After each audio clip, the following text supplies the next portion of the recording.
5 ways to incorporate good SEO into a web build with Emma Russell. The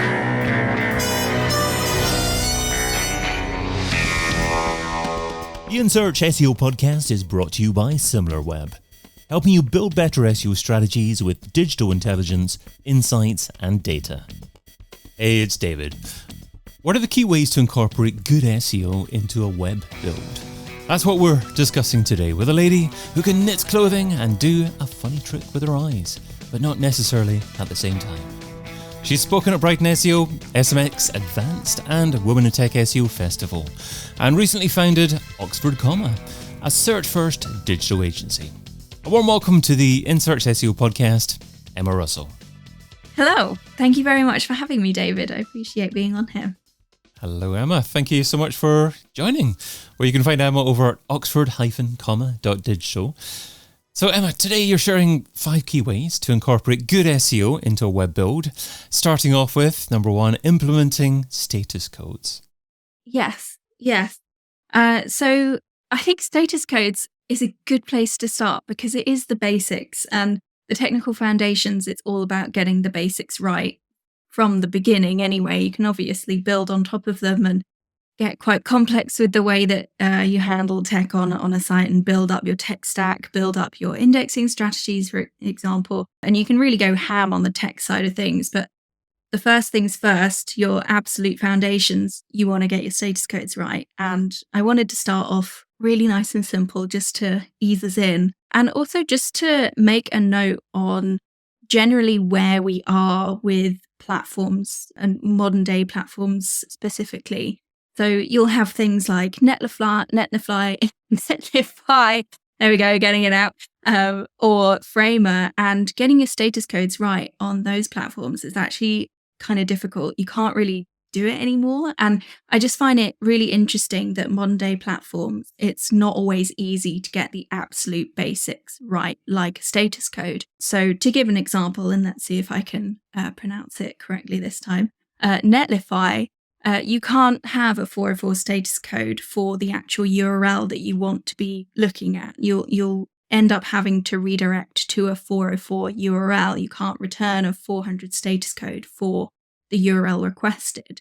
And kind of similar with Framer as another example, whereas it is a little bit different where you can't redirect to a 404 either. You just have to give it the template of a 404.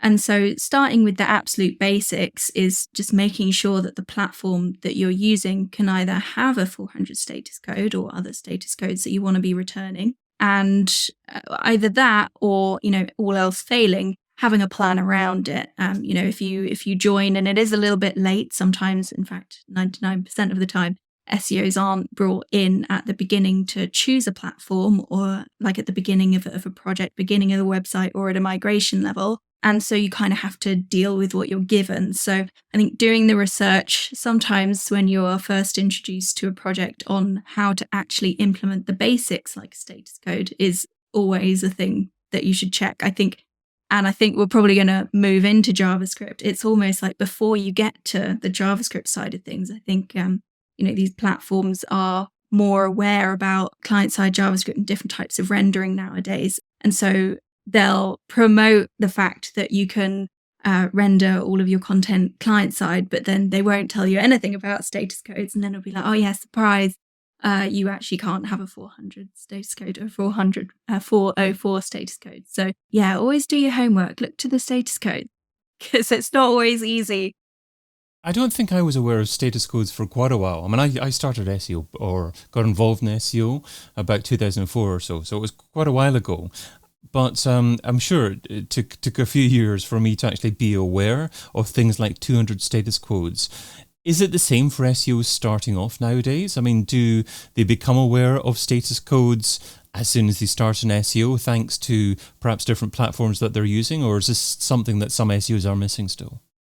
It kind of depends on how you are introduced to SEO. I know that a lot of people kind of fall into it nowadays where they've had their own blog or they've started a company that's in something completely different. And then they think, oh, I actually need to promote this. Let's look at organic. And then they fall into SEO. And so in that instance, it might not be something that you pick up immediately. My background was a little bit different. I started at a digital agency. They were building websites. And so status codes were one of the first things that we learned there. And so I learned it quite quickly. I can totally understand that others aren't introduced to the topic immediately and it comes a little bit later. But I do think, just to say, we do have a lot of resources now. I think credit to Rand Fishkin from Moz doing the Whiteboard Fridays from yesteryear.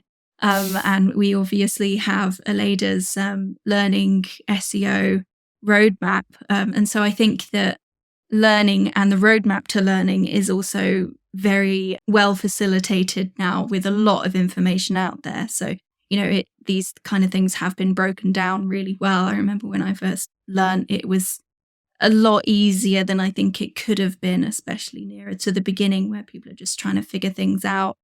But then on the flip side, you could use tactics back then that you can't get away with now. So I think SEO generally is harder, but perhaps learning is easier. Exactly. And if anyone's watching or listening that knows Rand Fishkin, tweet him to say that his content was from yesteryear and refer to Emma. That wasn't me. Sorry, Rand. Let's move on to point 2, which is handling JavaScript. Yes. Yeah. Ye old JavaScript. Always a difficult thing to get right. And again, kind of platform specific, especially when you're thinking about how the tech stack all works together. Sometimes you'll have one platform kind of platforming your blog or your content, and then another platform doing something like an e-commerce function, and then merge them together. And you've got a mishmash of different things where it's a little bit difficult to do something as a whole, or one system will have one way of implementing something, one way will have another. And so what you can end up having is that, well, part of the site is really easy to render client side. If that's what you need and what you want for that section of the site, then that's always ace. And then for other areas of the site, it can be a lot harder. But just to talk about why you might want to render server side versus client side, I think it's definitely still the case, even though we know that Google has come a long way with rendering JavaScript and putting in the resource to actually do so. Although they do, I think, still say, at our discretion, we might not put the resource in to actually do it. And you do see that a lot. I think any SEO who's ever crawled a site with just the HTML versus the JavaScript can kind of understand the resource intensive difference between rendering all of the JavaScript versus just rendering the HTML.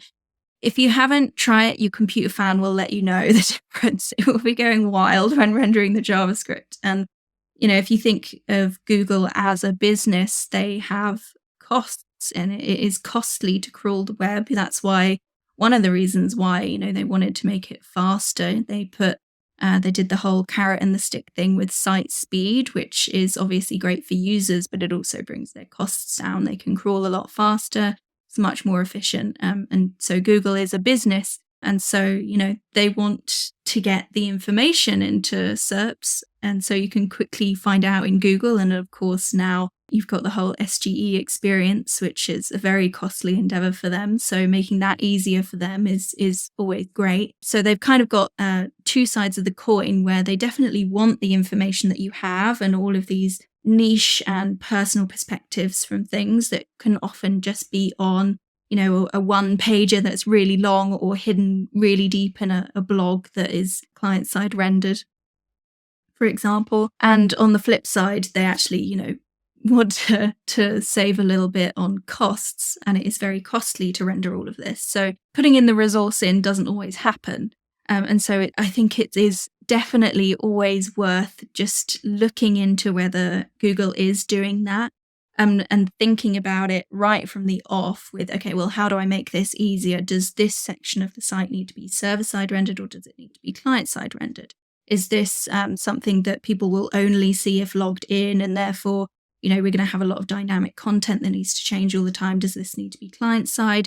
Or actually, should we make this much more efficient for everybody and take on the burden ourselves and make it client-side? So I think it's definitely worth thinking about from the off. Because time and time again, we'll go into a company and see that it's all client-side rendered. We'll see that Google isn't actually crawling the JavaScript. sometimes you'll have a look at the cache and see what Google's seeing there, but that's not always the best way to look at it. But you'll gather all of this evidence that effectively state that Google isn't rendering your JavaScript, and so they're probably seeing a blank page. And that can, of course, impact your ads as well if you are running your ads. And so it is just best to render it client-side sometimes. We see time and time again that nice little increase in traffic where we've just come on board and we've said, right, let's go client-side, and they do, and then bump up and to the right. I sense that you could quite easily talk about this for an entire episode just by yourself. Yeah, but let's move on to point number 3, which is URL structures for indexing. Yeah, now this is a tricky one, and I think definitely something that you would want to think about from the off. So I had an experience lately with a company where they are going to be indexing deeper into their site. It's an events company. They could go very deep into the site in terms of indexing.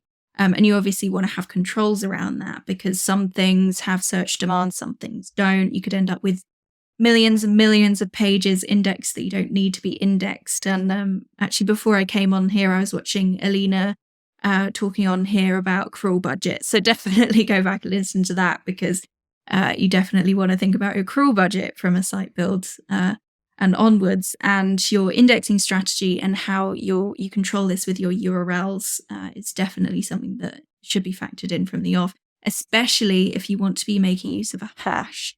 Now, a hash, I think if any SEOs listening have ever tried to implement a hash, they will be familiar with the groan from the developers in the room when they're like, oh God, do I have to implement this? And sometimes it'll be really easy. It just depends on how they've already used that hash in their code and if it's already factored in for something else or not. But sometimes a dev would have to essentially refactor everything, which is a huge resource intensive project. It's just, it almost doesn't make it worth it. And so factoring that in from the beginning is definitely something to think about. And recently I mentioned I'm working with this company and I suggested this and they said, where were you 18 months ago building this in? So I felt guilty, but equally I wasn't there. So nothing I could have done about it then. But yeah, definitely the hash, thinking about that. And number 4, structured data and semantic markup.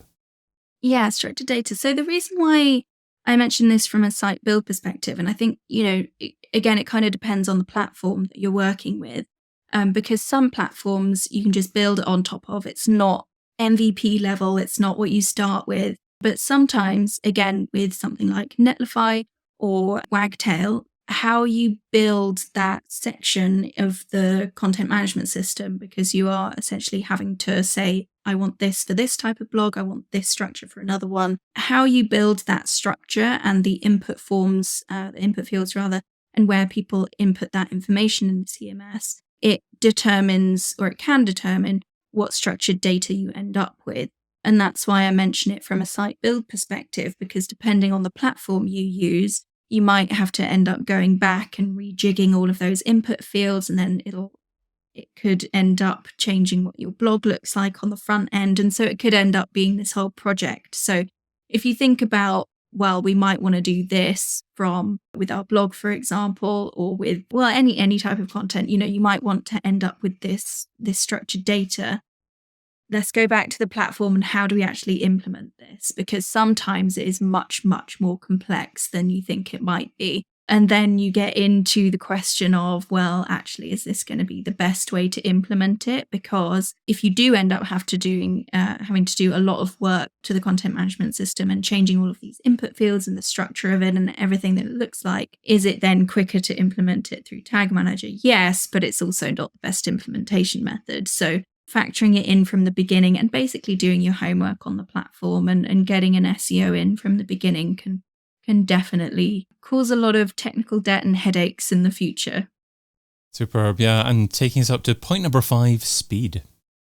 Speed. So I don't know if you've had this before, but there are some sites that can just rank, and they can rank really well. And I've been trying to figure out, because they're new sites, but they're not doing anything particularly amazing except for speed. Like sometimes it will just come down to speed. And it's kind of surprising because, there are all of these different ranking factors and all of these different things that you need to factor in, like indexability and stuff like that. And speed is always like it's a difference between you and your competitors. But I personally have found that isn't always the case. Like, if you have a niche site, you know your topic well, speed can really make or break it. And I personally find that speed is one of those things that can just take you to the first page. That's my experience.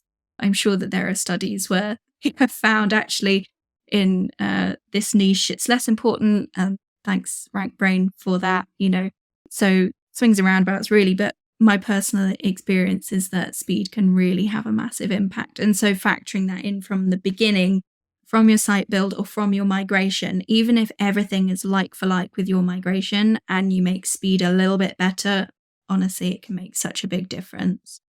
Yeah, I like that. I think that's an interesting point because the way that you were saying it takes you to the first page, perhaps it takes you into the consideration phase by Google, so that Google's more aware of you or happier to rank you because it knows that it's more likely to be delivering a better user experience to people that are going to be visiting your site. And obviously, once it starts to rank you on the first page, then it will look at other metrics and may choose to not rank you as highly in the future, but it may give you that initial consideration.